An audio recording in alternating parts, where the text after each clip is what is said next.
My understanding is you've been cussing out my clerks downstairs. Who are you talking to? Who are you talking to, Mr. Tonga? Sit down. I don't understand what's going on. No, I'm done. Mr. Tonga, I'm done with you.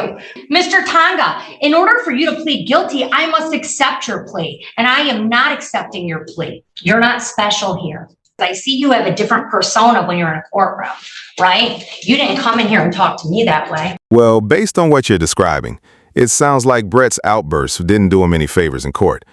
Judges tend to take disrespect seriously, and acting aggressively can definitely lead to harsher consequences. It's interesting how his demeanor changed when he showed up in person, especially with his mother there.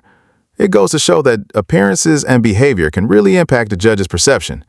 As for whether the judge was too harsh or too soft, it's hard to say without knowing all the details of the case and what the judge ultimately decided. But generally, court decorum is taken very seriously, and disruptions like that can have significant consequences. And you understand that open intox is still a misdemeanor? Yes, Your Honor. And you could get up to 90 days for that. You understand that? Yes. All right, I have to tell you the maximum, sir. Looks like there's a plea agreement that you would have a delayed sentence under 771.1 for a period of 12 months. So you'd have some probation terms for 12 months and then the case would be dismissed. Do you understand all of that? Yes, and that goes as I'm a passenger too. I'm sorry for questions, but and that goes as I was a passenger too, so that applies still. Did you talk to your attorney about that? Yes, it does apply if you're a passenger. Okay. Sir, I can't give you legal advice. That's why you have an attorney. So, sorry about that. Okay. Do you understand all of that? Yes. Did you go over your constitutional rights with your attorney that are outlined on this advice of rights form? Yes, Your Honor. Did you understand your rights? Yes, Your Honor. Mr. Tonga, sit down. You're making me dizzy. We're going to get through this. You're making me dizzy. All right. So you sign the advice of rights. You understand those rights? Yes, Your Honor. You understand if you're under a plea to this, you'll be waiving those trial rights. There will be no trial of any kind. Yes, Your Honor. All right. To the charge of open intox, sir, how do you plead? Guilty. Has anyone forced you to get you to plead? No. Has anyone promised you anything other than the terms of the agreement to get you to plead? No. Are you pleading guilty of your own free will? Yeah. Yes. All right, well, you're shaking your whole head no, Mr. Tonga. I have a whole book of court rules. There are questions I have to ask someone when they plead guilty. I'm not inventing these questions as I go. These are questions I must ask you. So, but I don't want you to shake your head no and tell me yes. I mean, this is a decision that you need to make, and I want to make sure that you're making it knowing and voluntarily. Okay. So, yeah. Okay. Just So, plead me guilty. I talked to him. Plead me guilty. I accepted all my rights. Just plead me guilty. I got 12 months, whatever, probation. who are you talking to? Who are you talking to, Mr. Tonga? Sit down. Sir, you had a chance to meet with your lawyer. Yes. Is that correct? Okay.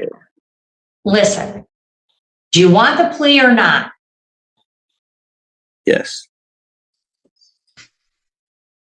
Were you in the city of Taylor on November 20th? Yes. Were you in a vehicle while you were in the city? Yeah. And did you have open containers of alcohol in that vehicle?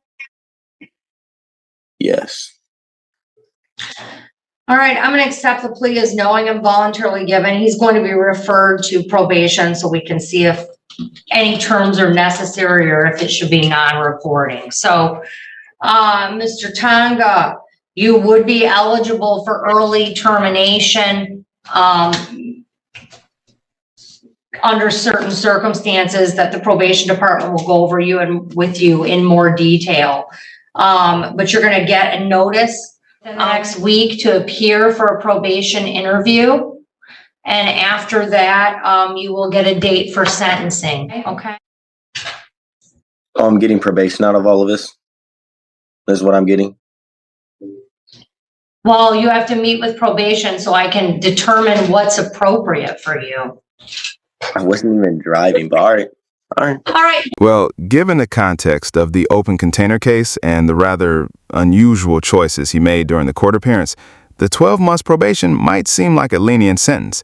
However, even though he wasn't the driver, being involved in an open container violation can still carry consequences. The judge likely took his behavior into consideration, and the probation might be a way to hold him accountable without resorting to jail time. It really depends on the specific laws and the circumstances of the case. It sounds like he might benefit from some guidance on how to handle these situations differently in the future. You know, we're going to withdraw the plea. Mr. Gazicki, I'm not accepting the plea. It's clear he doesn't want a plea. I don't understand what's going on. No, I'm done. Mr. Tag, I'm done with you. We're not doing this. You're not going to be forced to plea. As to arraignment, how do you plea on behalf of your client? Waive reading, stand mute, Your Honor. All right, I'm going to enter a not guilty plea on his behalf. We're setting a jury trial. Okay. So we'll get you a date, Mr. Tonga. You'll get a date of your jury trial coming up within the next few weeks, okay? And we'll see you on your jury trial date. Conditions of your bond are as follows. You're to appear erected. You're not to leave the state without permission of the court. You're not to commit any new crimes while released. You're to immediately note a change of address or phone number. You're not to purchase or consume alcohol or illegal drugs, and you may be subject to random testing at your expense. Have you been fingerprinted, sir?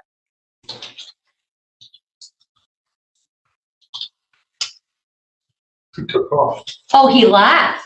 Oh, wait, he's back. I think he keeps getting. Because that's happened before.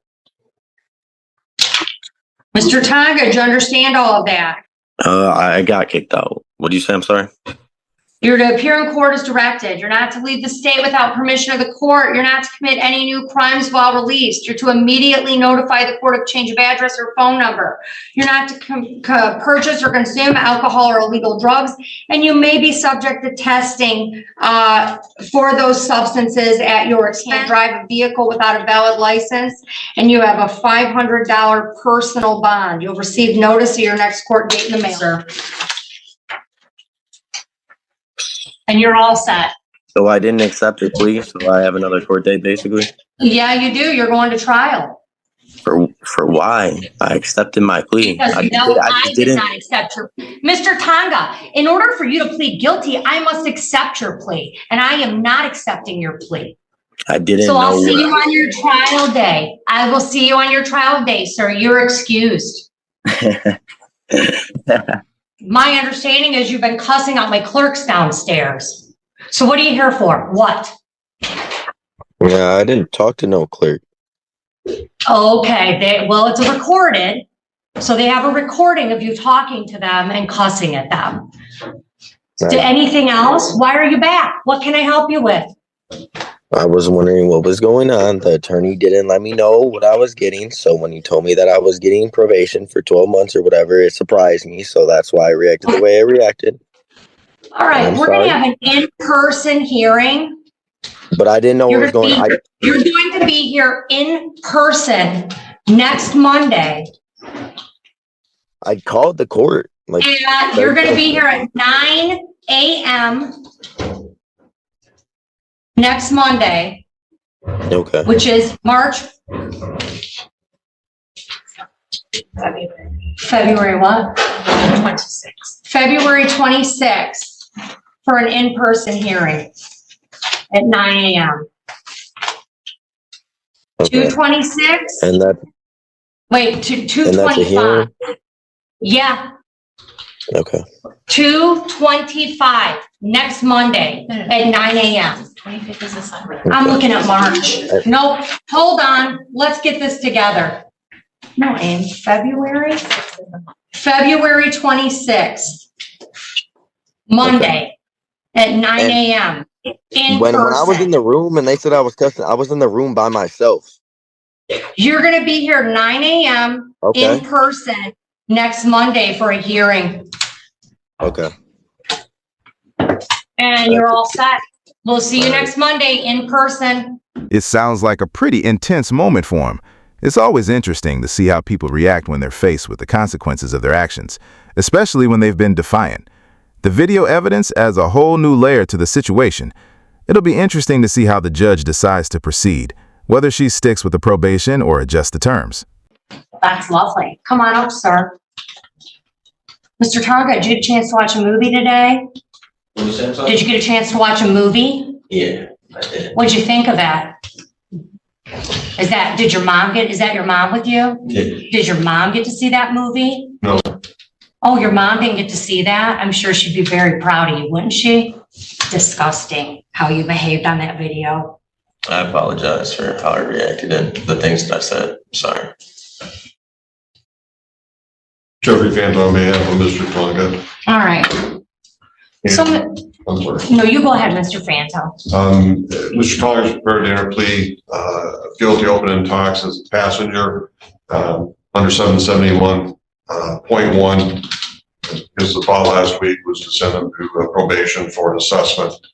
No history of any sort, but I for the court in that respect. And then he understands. I did explain to him about the length of time and that if he complied with every requirement of the court. Not under the 771. Oh, I'm sorry. Yeah, so under the 771, it could be up to the year. Yeah, okay. My fault.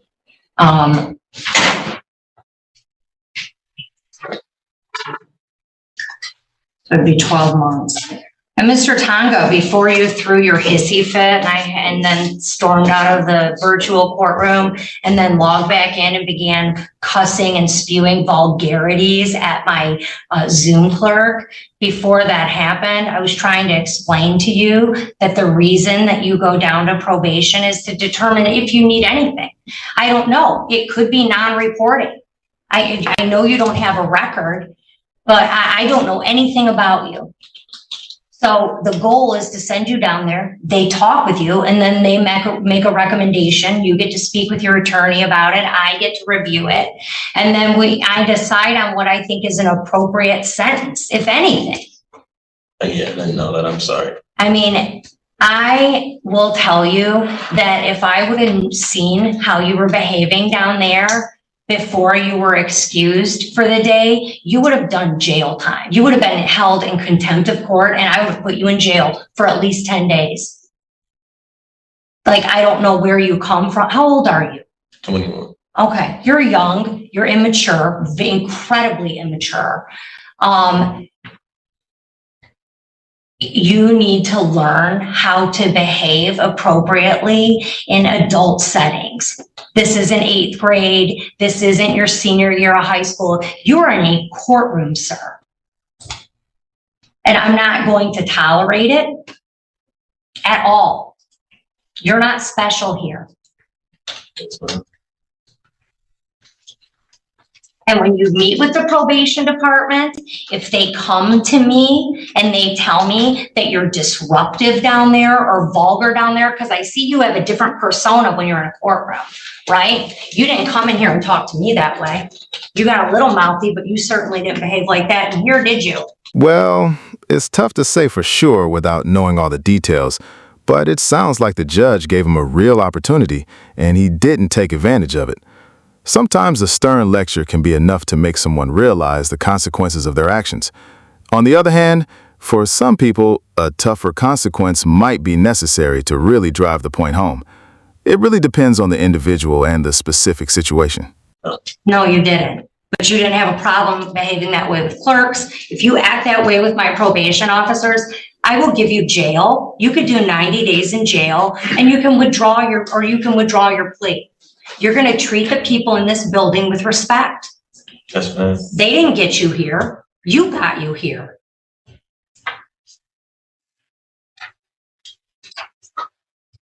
Did you go over your constitutional rights with your attorney, sir? Yes, Did you understand those rights? yes, And that's this advice of rights form. Did you have a chance to talk to Mr. Fanto about all of your rights? yes. And did you sign and date that form? Yes, ma'am. Mr. Tonga, you have to speak up a bit for my court reporter. Were you in the city of Taylor on November 20th? Yes, ma'am. And were you in a vehicle at that time? Yes, ma'am. Were you a passenger in the vehicle? Yes, ma'am. Were you drinking in the vehicle? No, ma'am. You have open intoxicants in the vehicle? Yes, ma'am. All right, and you were in possession of those? Yes, ma'am. Mr. Fanto, if I comply with the court rule? Yes, Your Honor. All right, I'm going to accept the plea as knowing and voluntarily given. You're going to be referred down to the probation department for them to do the pre-sentence investigation, okay? And then Okay. after that, you'll get a court date. You're going to hear from them within the next week in the mail. If you don't get anything in the mail, Mr. Tonga, you have to call up the court. It's your responsibility to make sure you make it to that interview. Okay. So you call and ask for probation. I mean, in the event that it's lost. Until then, I know I gave you bond conditions, and in your little temper tantrum that you threw, you were very upset and you said, well, I'm not going to comply with these terms. You are. You will comply with them because you don't want to see me. We got off on a bad foot. I'm taking your plea. I'm not holding it against you, but I'm letting you know you will comply with the terms of my bond. You'll do what you're supposed to do and follow the court's order until I see you again, and then we'll figure out what needs to happen going forward. You're to appear, again, you have a $500 personal bond. You're to appear in court as directed. You're not to leave the state without permission of the court. You're not to commit any new crimes while released. You're to immediately notify the court of change of address or phone number. You're not to purchase or consume alcohol or illegal drugs. You're not to operate a motor vehicle without a valid license, and you may be subject to testing at your expense. Do we understand each other, Mr. Tonga? Yes, ma'am. Okay, is there anything further, Mr. Fanto? Nothing for Your Honor. All right, thank you. Well, based on what you've described, a plea deal with 12 months probation and no check-ins, especially if the offense involved open alcohol in a vehicle, could be seen as relatively lenient. It allows for rehabilitation without immediate incarceration, focusing on staying out of trouble. Whether it's a free pass or just fair really depends on your perspective and the specific details of the case. Some might see it as a reasonable way to address the issue without overly punishing someone, while others might feel it's too light for breaking the law. It's a complex situation with different viewpoints.